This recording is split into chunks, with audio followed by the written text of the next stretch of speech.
185, 185, 185, the outspoken bid at 185. It can be dazzling, intricate. Number 10. Pretty. It comes in many forms. Church. Pious. It can define nationality, beliefs, opinions. Hemisphere. And don't try to start your plans and your conspiracies over here. Translation. Сделаем все возможное с тем, чтобы... With it, we can communicate rapidly, precisely. Give me the deck. Blank. Earl Williams just escaped. Dale Blank. Don't know yet. Call you back. I don't know anything yet. It's the most skillful thing we do. 1, 2, 3, 4, 5. It can stiffen resolve. What horrors? What crimes? Deceive and arouse fierce passions. Verschrieben und verfallen mit Leib und mit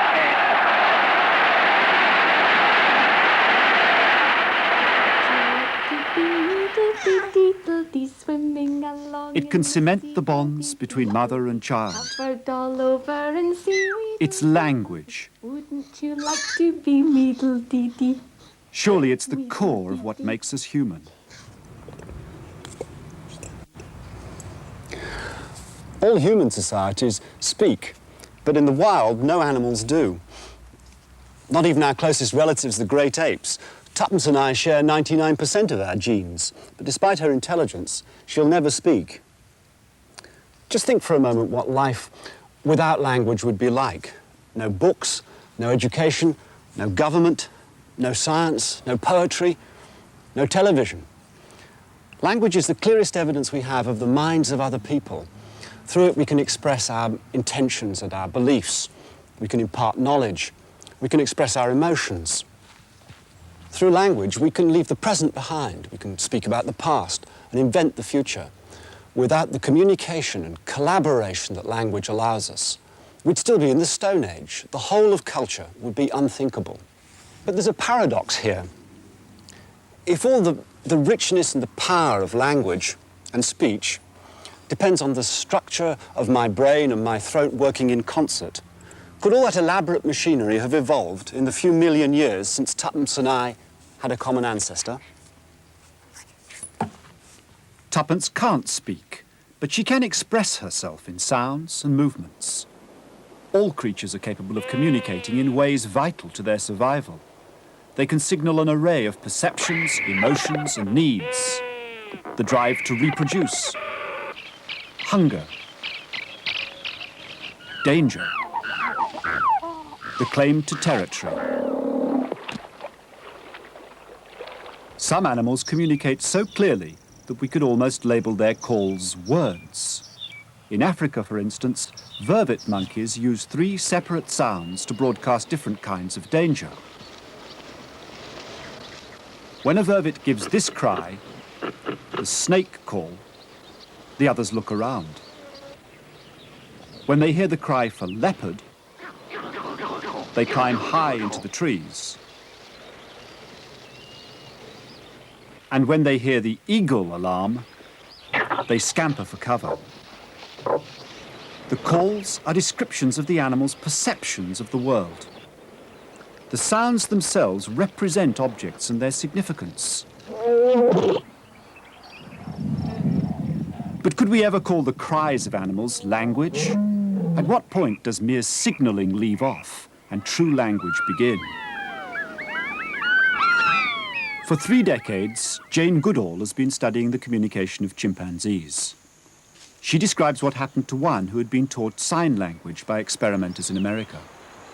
There's a very poignant story about a female chimpanzee called Lucy. She was raised from infancy in a human home, treated just like one of the family. She went to the refrigerator, took out cold snacks, poured herself a drink, watched the television, had access to magazines, her own bedroom, everything. And when she was somewhere between 10 and 13, for some reason her parents decided to send her back to Africa. She'd never seen another chimp. And I believe it was rather like sending a somewhat pampered Western adolescent out to live with some Australian Aborigines, for example, by herself. And she arrived in the Gambia. She was put in a large field enclosure with a couple of rather boisterous wild-born chimps from Burundi, And she went into deep depression, which lasted for at least 2 years, trying to avoid the approaches of these two creatures who she didn't know at all. And just around this time, she was visited by someone who had known her in the old days when she was part of a family. At that time, Lucy had been taught, I don't know, somewhere between 60 and 100 signs of the American Sign Language. And when she saw this visitor, she ran over to the wire of her enclosure, and she looked into her eyes, and she said, "Please help, out." In her desperation, Lucy could use the hand signals she'd learned and string them together to express her thoughts. So what do such experiments tell us about what language really is? One way of shedding some light on what is language would be to attempt to teach it to a non-human species. But in my own case, the reason for doing so was to explore the nature of the difference, of the alleged difference between our species and other species, and of course in some measure to understand the nature of language. Come in. Premac's research group was one of the first to try to teach a true language to an ape. Good boy. They're trying to train chimpanzees to understand a basic language of plastic symbols, a system Premac developed some 30 years ago. Come on. Good boy. Okay? Pay attention. All right? See that? I designed a very simple language for the chimp, which didn't require that it have the basic machinery of human language. It simply required that the animal be able to learn rules. Stay. Good boy. Training always begins by attempting to name various items in the world. Take a piece of plastic out, and you take an object out, and you attempt to develop an association between the two. Okay, whisk. Wait. Okay. See this word? Which one goes with this word? Chow. Good boy. Very good. The interesting thing about the learning words in the chimp, in fact, is that essentially all chimp words are learned in that fashion by directly associating the word with some object. Whiskey has a long way to go to match the performance of one of Premac's first chimps, who was filmed by the BBC in 1969. Sarah is a student at the University of California, Santa Barbara. They're trying to teach her to reason with words. It's one of the current experiments in communicating with chimpanzees. Obviously, chimpanzees can't talk.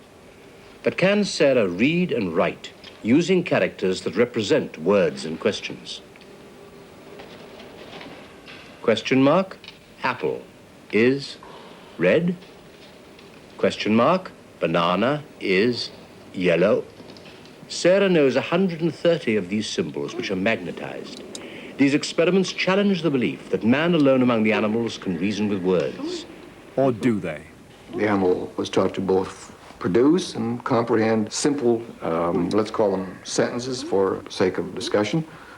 Sarah cut apple, Sarah wash apple, Sarah take apple, and the like. But we couldn't have gone to Sarah and said and given those sentences to her and said, tell us, what do these sentences have in common? Could you, for example, what's the subject of these several sentences? There is not the slightest suggestion that she had any such notion. The main deficiency in the chimpanzee is there is no evidence that it has any grammatical competence. Grammar is a set of rules for transforming underlying meaning into a variety of possible expressive sentences. No chimpanzee seems to have grasped the concept of such general grammatical rules. If I'm asked what I believe to have been the most significant factor in making humans the very unique creatures that they are, I would without hesitation say that it's because we have developed a spoken language, a language which enables us to leave the present behind. We can discuss the past, we can talk about the future and make plans. We can pass on information to our children because of words, and I think that this acquisition of a spoken language really could have led to these very big differences that there are in human and chimpanzee intellects. But why did grammar and speech evolve in humans alone of all animals? With scant clues from the fossil record, and with living apes and humans as models, scientists have recreated images of early hominids and their ape-like relatives. This is the face of an Australopithecine creature who shared the African savanna with our ancestors about 3 million years ago. Now we can speculate about not just the faces, but the voices of fossils. The key development in this process of speech is clearly the evolution of the round human tongue and the lowering of the larynx. And you can see this in fossils starting about 100,000 years ago. Now, what this indicates is a development of the brain, because the vocal tract, this round tongue, would be useless for speech without the parts of the brain that run it. These parts of the brain are also involved in other parts of human language, human thought, and human culture. So in a very meaningful way, I think the evolution of speech is the key to the evolution of modern human beings. Now, if you look at fossils like Neanderthals, they clearly didn't have human speech. They communicated vocally, but it's going to be at a slower rate with more errors. Well, let's start by looking at the vocal tract. Philip Lieberman and artist Jay Maternis have been exploring the evolution of speech together and are surprised by what they find. Well, I started first with the human, and there's the modern human, and went from that, just extrapolating from the known to the unknown. Yeah. So here's this long, long neck on the modern human, and it's probably there just to accommodate the different kind of tongue we have, our round tongue with the larynx all the way down here. And this round tongue is essential to produce human speech. And you can see instantly that you can't put this round tongue on this guy because of this configuration. The tongue is very long, it's entirely within the mouth, the larynx is up very high. What he can't do, he can't produce sounds like E or U or Ah, or consonants like K or G, and he can't make non-nasalized speech. So everything yeah, it can't, yeah. 1, 2, 3, 4, 5. The rapid choreography of tongue, lips, and larynx that's essential for modern speech may not have been possible until as little as 100,000 years ago. 4, 5. When the sunlight strikes raindrops in the air, they act like a prism and form a rainbow. Modern speech is very, very efficient. We don't think about it because we do it all the time, so it's perfectly natural. But it turns out that it's about 10 times faster than any other sound, let's say the sounds that chimpanzees can make. Without it, we would forget the end of a sentence before we came to it, because we'd be speaking at so slow a rate. 목이 마릅니다. 물을 마시고 싶습니다. The late emergence of true speech, long after early humans had invaded almost every corner of the earth, may explain why there are nearly 5,000 spoken languages. A child can learn any of them. So is language itself entirely a learned skill, or is there an inbuilt capacity to make language in the brain of every one of us? To find out, Derek Bickerton studies the evolution of new languages called creoles that were created by the children of slaves. Hello. Hello. He's in Amsterdam, interviewing Creole speakers from Suriname, South America, a former Dutch colony. Kunt u zeggen ate faka koti be? Ate faka koti be. Ja, kunnen we het ook zeggen. Andi ate koti be. Funyadinya. Ja, die is goed hoor. Mike di mi. Funyadinya. Als we het zo doen, is het dan beter? Ja. Okay. But you can say mi hai di buku mi kok akeni liba without fu. If you say mi gua matu unyadi pingo. Yeah. That's correct. Mi gua matu funyadi pingo is also correct. Yes? Yeah. I just went to the bush to eat the pig. The Suriname Creoles are the most interesting of all Creole languages in that they were formed under severe deprivation.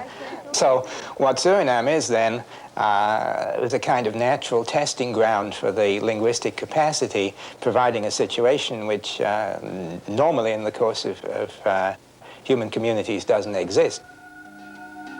In the last century, thousands of slaves from many different tribes of West Africa were brought to Suriname to work on the plantations.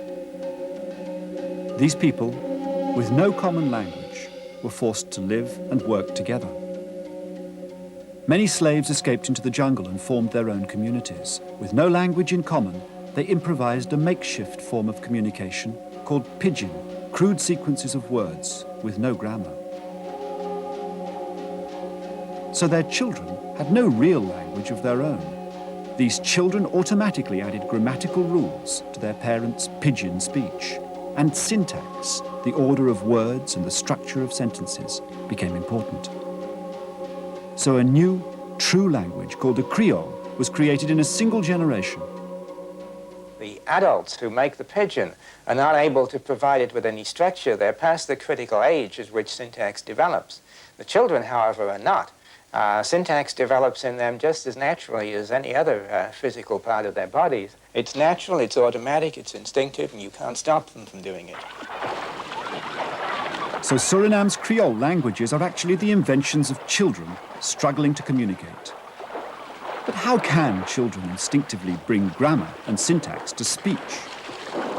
I think that the only explanation you can have for the way syntax works is that somehow this is built into the hard wiring of the neural circuits in the brain. If the capacity for language is built into the structure of the human brain, how can we learn where it is and how it works? First house is about. Yeah. Until recently, Tom Butters could talk as easily as he rides a bicycle, but a stroke has damaged part of his brain. It was a council house. Oh, yes, yes. It's a council house. Just before the war, Tom was a star in the world of amateur dramatics. In 1939, he took a part in Double Door, a thriller performed by his local drama group. He was Rip Van Brett. Rip Van Brett and his bride Anne and Dr. Sully were the next essential figures in the plot, and the former was well played by Tom Butters. Mr. Butters has climbed to the leading role during the last few seasons and fully deserved his part. He played without any stage consciousness, and his delivery was faultless, and that was me. Your delivery was faultless then as well. But it not, yes, reading, yes, but not for instance, Oliver, carry on a conversation. Mm. Now, the problem that you've had, it came from a stroke, didn't it? Yes. When was that? Well, that was 18 months ago. Mm-hmm. Can you tell me what happened? Well, I was going to shave, and it was first thing in the morning, and I'd shaved and got dressed, and then I went up to the wife and I said, "Are you coming?" or something like, and she says, "Just half a minute, we'll go to see the doctor." And why was that? Because I'm talking double Dutch, you know. I was thinking it aloud, but I'm not thinking about anything much with to do with your. Oh no. What you mean is you couldn't say it? I couldn't say it, no. You could think things, but you couldn't say That's them. right. Yeah, that's right, yes. But in my mind, everything is there, you know. It must be very frustrating. Oh, God, it's terrible. Terrible. The damage to Tom's brain seems to have destroyed his ability to speak normally, but he can still read and understand a conversation without any difficulty. So are different parts of the brain responsible for particular aspects of language? If we could look inside Tom's brain, we might get some important clues. It's an idea that also occurred to a 19th century surgeon and anthropologist, Pierre-Paul Broca. This brain changed the course of neurology. It belonged to a patient nicknamed Ton, because the sound ton was all that he could say. After Ton died in 1861, Broca examined his brain and found damage in the frontal lobe on the left side. He concluded that the region, now called Broca's area, was responsible for language. Just a few years ago, Ton's brain, preserved for more than 120 years, was rediscovered in a Paris museum. Scientists X-rayed it with a CAT scanner. The black area in the left hemisphere is where the damage occurred. But Ton had many other problems apart from his inability to speak. How can we learn about the localization of language in the normal human brain? Food, gum, eraser, food, your oven, boat, bell, rifle, clock. Is the structure of language built into the structure of the brain? Movie, crayon, Today we can actually see the human brain at work. plane, knife, boat, bell, clothes, beer. Marcus Rakel's team uses a PET scanner to see the circuits of language. Pretty much. That's good. That's good. Bring her up a little bit. Harmless amounts of a radioactive sugar are being given intravenously to Patty Crippen, a healthy volunteer. Okay, that looks good. Will she fit in that way? The brain areas that are active when she uses words will absorb the radioactivity, which is then detected by the scanner. Fairly warm going on. Okay. The thing that had to be developed was an experiment that simplified the whole process. This will help to hold your head still. And in our particular case, we decided to look at the processing of a single word. But it wasn't just as simple as that either, because obviously you could say, well, we'll just present you a word and you either look at it or repeat it. But this brings into play many different parts of the brain as you process that. So it was not only simplifying the task, but learning how to break even that simple task up into its component parts. Okay, now we're going to go ahead and put you in the machine. When we do a PET study to look at language performance, we do this in stages. How's that? We begin by just a control scan where you're just looking at a blank screen and see nothing. We consider that kind of the step one. Okay, Patty, we're about ready to start. Next, Patty reads words silently off the screen. The word should start in just a second. Okay. When one reads a word, one can envision a number of things being involved here. First off, you look at the word, and so you activate, very clearly, you activate areas of the brain processing the visual image of the word. When you look at a PET image, of course, you see it on a computer screen. And what you see then is this rather colorful image, which represents a horizontal slice of the brain. And it's as if you're looking down on the brain from the top, so that the nose is up around 12 o'clock and the two ears are to the side, and the left's your left and the right's your right. Now the image generated when Patty looked at the blank screen is subtracted from the one produced when she read the words to herself. The difference between the two pinpoints areas that were active only when she was reading. The most active areas were at the back of the brain, as her visual system processed the words, and a little further forward in the temporal lobe, far from Broca's area. The visual words. Patty? Uh-huh. Okay, that was very good. What we're going to do next is the simpler task where you just repeat the words out loud. Okay. Okay, open your eyes now and begin. Bed, fan, reel, rifle, clock. We've now taken it up a step in complexity. Now you're using the vocal apparatus, you're repeating the words, and you immediately activate areas of the brain that are concerned with the movement of the mouth and the movement of the tongue. So you get very hot areas on both sides, roughly in the middle of the hemispheres. These are areas that enable Patty to speak. And that becomes the control for the final step, in which you're shown the word and you're asked to produce another word. Okay, Patty, if you open your eyes now, you'll see that words are going by on the screen, and they're all nouns. And what we want you to do is generate a verb that's appropriate to the noun, or a use for the object.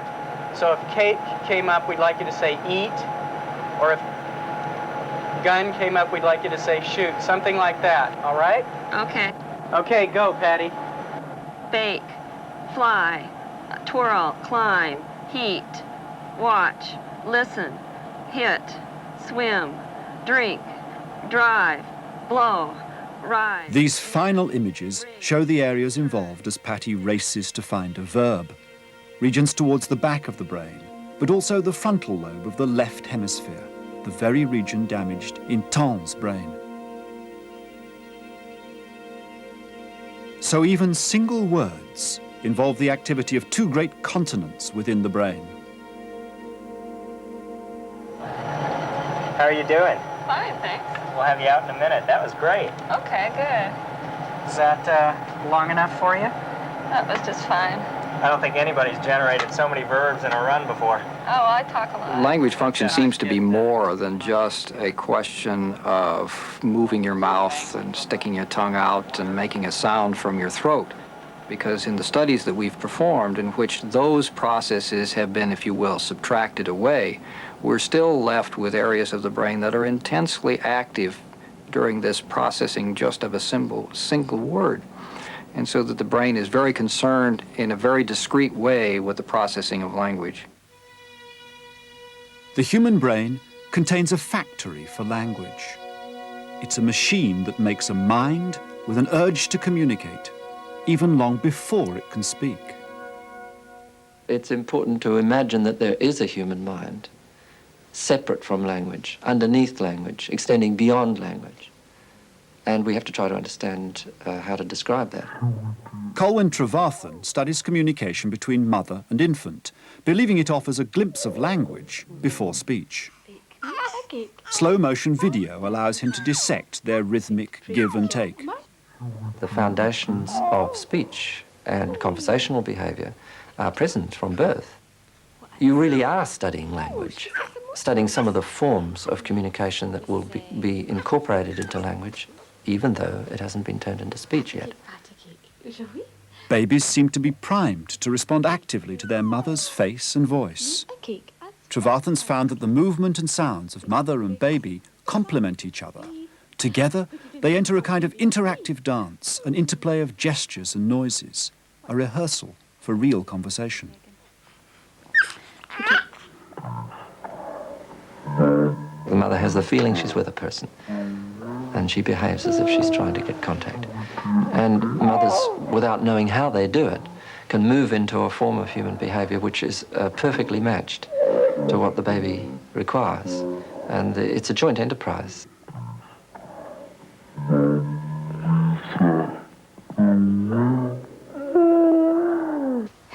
Incy wincy spider. Comes the spider. Who's the spider?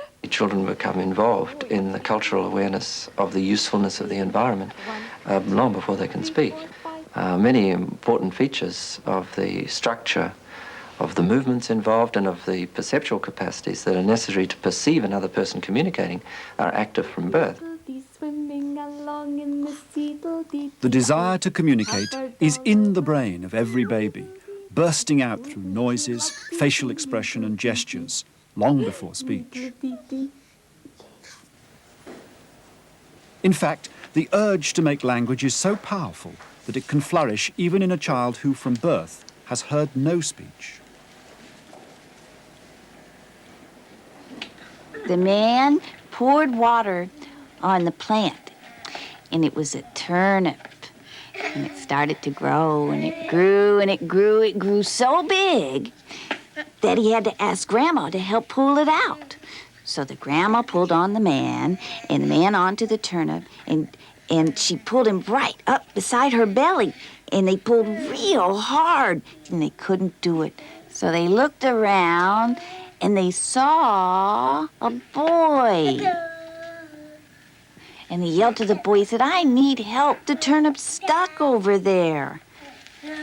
Human languages have been forged throughout evolution in connection with speech and sound. And in fact, the very concept of language is thought to be intimately connected with sound. Until recently, there's been no other way to investigate the nature of language. But now we've taken the unusual point of departure of examining a language where the transmission system is in the hands rather than the vocal tract, and the perception is in the eyes rather than the ear. American Sign Language is one of the many gestural languages used by deaf people throughout the world. In one experiment, Howard Poisner attaches lights to the joints of a deaf colleague. He analyzes the signs with a 3D computer imaging system. The gestures are symbols, like the words of speech. But is this a real language with a true grammar? Once we began to tune in to the differences in movement that mark grammatical differences. We found many of them. Some of them, for instance, change grammatical category, like the difference between a noun and a verb. For instance, a simple one would be sit and chair. When we first started, those were thought to be just the same form, but they are differentiated by movement features.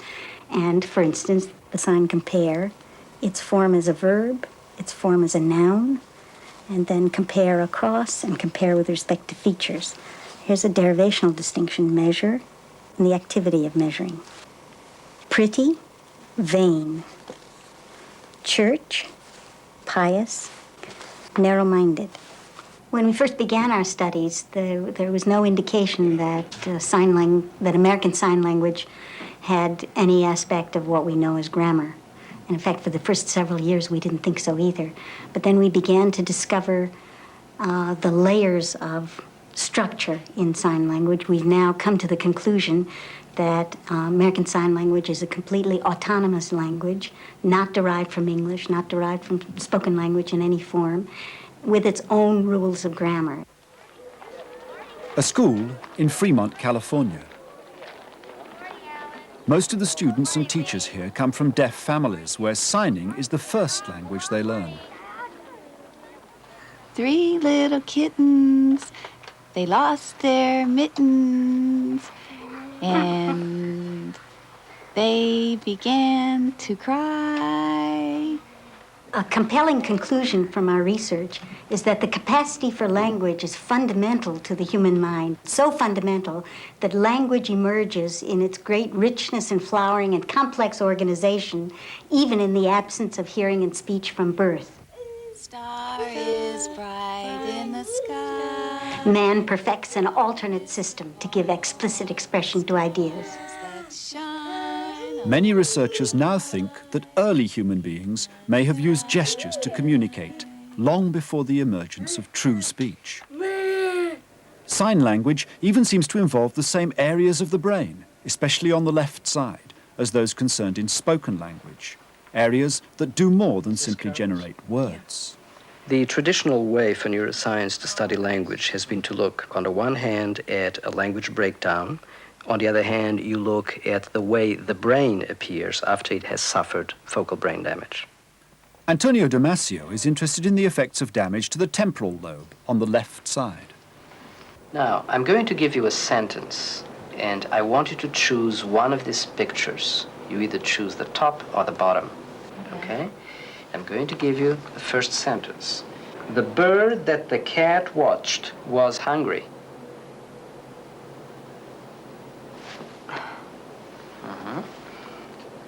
Do you think that's the right one? That's the cat, and that's the squirrel.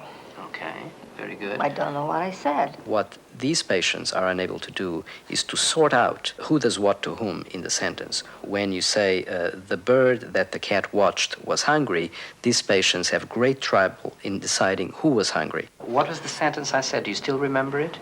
I remember the bird first, see? The bird first, And that's okay. the one I started watching. And then there was some other animal. The cat was hungry about the bird. Okay. He would like to eat the bird. Right, and so the sentence... They will be derailed by the sentence that contains the cat, and they will actually, in the picture, point to the cat. And I made a mistake. Okay. Obviously, that is a logical thing because the cat is the most likely eater of the bird, but the fact is that they did not relate the bird and the state of hunger. This is something that any of us would promptly recognize. We would not be derailed by that sentence. The damage to Carol's brain has affected an area first described by a German neurologist, Karl Wernicke, in the 1870s. Wernicke's area, which seems to be essential for interpreting the grammar of speech and writing, is strategically located, close to regions dealing with both sound and vision. Through imaging techniques and painstaking analysis of the effects of brain damage, we're beginning to understand where words are translated into meaning and ideas transformed into words. Tom, tell me what happens when you can't find the word when you're trying to think of a word. Well, I think it, but I can't express it myself. It's in my head, but I can't express it myself. Do you sometimes find yourself coming out with the wrong word? Yes, but it is essential that are similar to the word. So you always produce a word which is roughly the same in meaning? That's right, yeah. But there's some lists here of things that are similar to each other. Can you tell me the way in which they're similar? What about those first two? What are they? Orange and banana. Orange and banana. Orange is round and the banana's shaped. Yeah. Yes. But how are they similar to each other? What are they both? Well, they're both fruit. They are both fruit. Right. Well, what about these two then, Tom? Coat and dress. How are they similar? Well, they're coat and dress. Coat and dress. Tom used to work as the manager of a chain of tailors. Coat and dress. I've got this word. Garments. Well done. Well done. That's it. Eh? It's garments, isn't it? They're both garments, you're quite right. Tom, what's this? Pears. Bananas, oranges, and an apple. Bananas, oranges. That's an apple? No. No. Peaches. Peaches. Very good. An apple.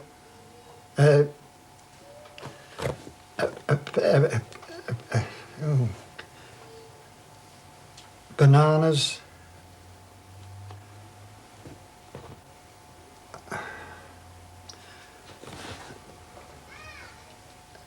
Yeah, I know this blooming thing, but bananas, pears, and oranges. Apple. Apple. That's it, isn't it? But tell me a bit more about the fruit, Tom. Which one of these do you think has got a stone in it? Not pips, but a stone. Oh, yes, that one. Yeah. And which of them grow in England, do you think? Not abroad, but in England? The apples. Yeah, well, the apples. Yes. The other fruit were abroad. Yes. And which one do monkeys like best? Right. Very good. So you've no trouble in understanding which fruit is which at all. It's just the name. Whatsoever. It's only speech. What do you think's gone wrong inside? I don't know. If I would see somebody and he would tell me what's wrong, then I would put it right. But I can't. You haven't had any kind of brain scan to see the damage? No. Would you like to come along to London and have one? Oh, yes. Go for a PET scan, perhaps, at the Hammersmith Hospital. Oh, yeah. I'd like to do that. You're not worried, are you? No. That's good. Do you know anything about this scanning business? No, I don't know. We went to the Hammersmith Hospital, where the Medical Research Council's cyclotron unit has one of the most sensitive PET scanners in the world. I'd volunteered to help with their studies of the mechanisms of language, inhaling a little radioactive oxygen to reveal the active parts of my brain. Well, you can see Colin there on the yes. bed. That pipe coming down is just a sort of hoover. It just sucks away the stale air, making sure you're always getting fresh air with just a little bit of oxygen in it that's nicely marked. And you know, he's just going to lie there now, and we do our business, and he has a nice restful time. Oh, God. Richard Frakowiak checks with a Geiger counter to make sure the oxygen is circulating in my blood. Samples have to be taken from an artery for comparison with radioactivity in the brain. At first, my eyes were closed and the room was quiet. As the image later produced by the computer shows, activity was almost uniform across my brain. Dish, apricot, start, video, fleet. Just listening to words without thinking about them produced only a slight increase in the uptake of oxygen, revealed as red areas of higher activity. But then I had to repeat the words that I heard. Person, bird, slave, era. Compared with just listening to the words, repeating them involved much more activity, which covered a wider region on the left than the right. Music, earth. Interpreting the words and repeating them involved two large regions in the left hemisphere, in the frontal lobe and further back in the temporal lobe, confirmation of the discoveries of Broca and Wernicke. Take all this paraphernalia off now. Freedom. How do you feel? Fine, very well. Absolutely excellent study. Good. Are you been asleep? Not exactly asleep, Tom, no. It's like trying to get some rest on a sleeper train. But you were comfortable? Oh, very, yes. Right. Mind your wrist, mind your wrist. Yes. Don't put any weight on that yet. Let's just swing your hand over, your legs over. Then it was Tom's turn. In his case, there were no words to repeat, just a direct measurement of the use of oxygen by his brain to reveal any areas damaged by his stroke. Set yourself up for a moment. Just ease your head gently. Let's take your glasses off. I'm just going to put another cross on your forehead. I don't want you to move, but it's just in case you should, so I know where you were. Comfortable, Tom? Yeah. Okay. Mike? I just want to make sure this doesn't brain you first. Stop again. Don't worry, Tom. Don't worry, Tom. We'll get that straight now. It's amazing, isn't it? Eh? No problems. No, I feel... It had taken an hour to do the scan. Just a momentum. I really felt for Tom, the way the lesion in his brain prevented him from saying what he knew he wanted to say. All right? Slightly shaky? Just sit down for a couple of minutes. No. Good. Well done. A few minutes later, the computer produced a picture. Here we have some pictures of slices of the brain. Yeah. And you can see that there are problems here in the frontal lobe, which is an area that neurologists for a long time have associated with finding words. Yes. And you can see how asymmetrical it is. It's very different to the other side. Very, yes. But it's also very punched out, very circumscribed. You know, it's just taken out the little bit to do with the language. Yes. And left you know, the movements of your body and so on. Yeah. Tom has lost Broca's area in his left frontal lobe, just like Broca's first patient, Tom. The remarkable variety of defects of language caused by damage to the brain has taught us a great deal about the mechanisms for interpreting spoken and written language, as well as for expressing ourselves through speech and writing. The damage to Tom's brain obviously influences his ability to express himself, but it hasn't affected his intelligence, his perception, or his thought.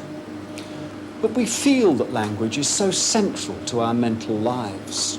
Could it be that our perception and our thought are influenced by the categories available to us through the words of our language? Does language rule thought? It's an idea that stirred a great controversy in psychology. Eskimos have almost 100 words for snow. Apikak for first snow falling, Aniu for snow spread out, Pukak, snow for drinking water, and so on. But does an Eskimo actually think about snow differently from you and me, just because of all those words? In the 1930s, while studying the culture of the Hopi Indians in the American Southwest, anthropologist Benjamin Whorf came to believe just that. He claimed that the Hopi language defined the world in a way totally different from European languages. He could find no words for time or for the concepts associated with time in the Hopi language. And so he claimed that the Hopis have a timeless view of life. The Hopis still live here in Bakavi, northern Arizona, living lives that are little changed from the time of Benjamin Whorf.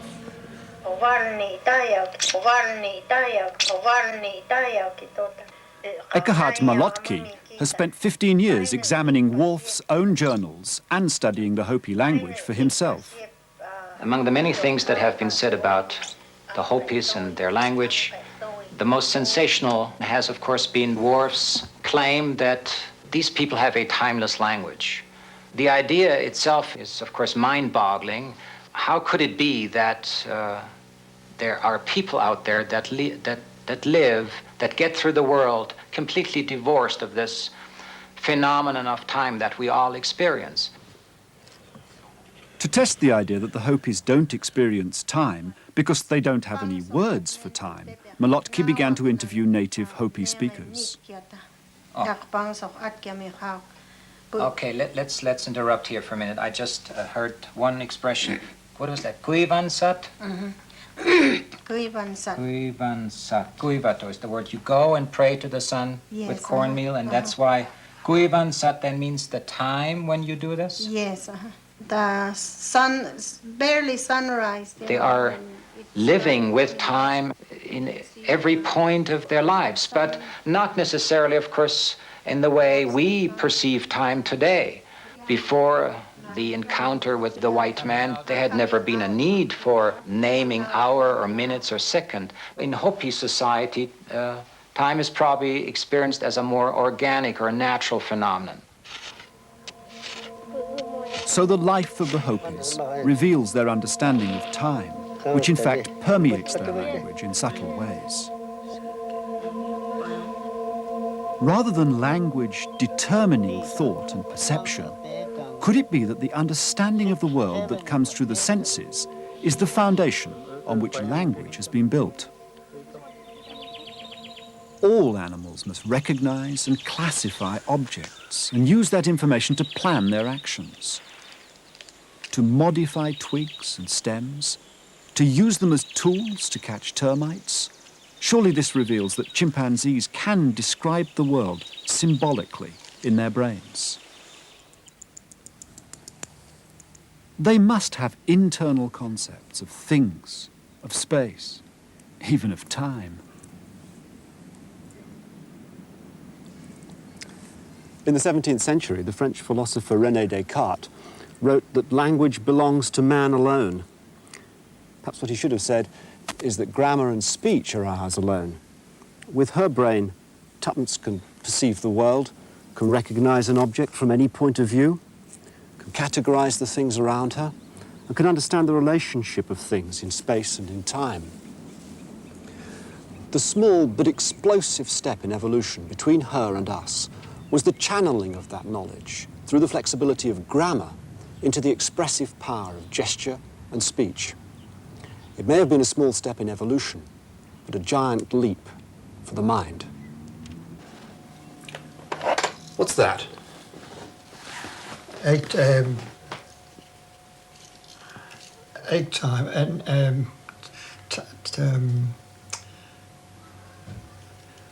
it was screw the and it's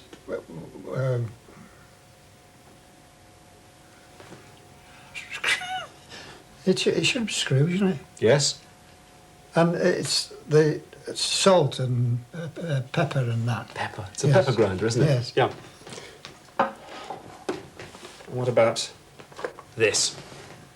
That's a bit tricky. But what is it? Well, that's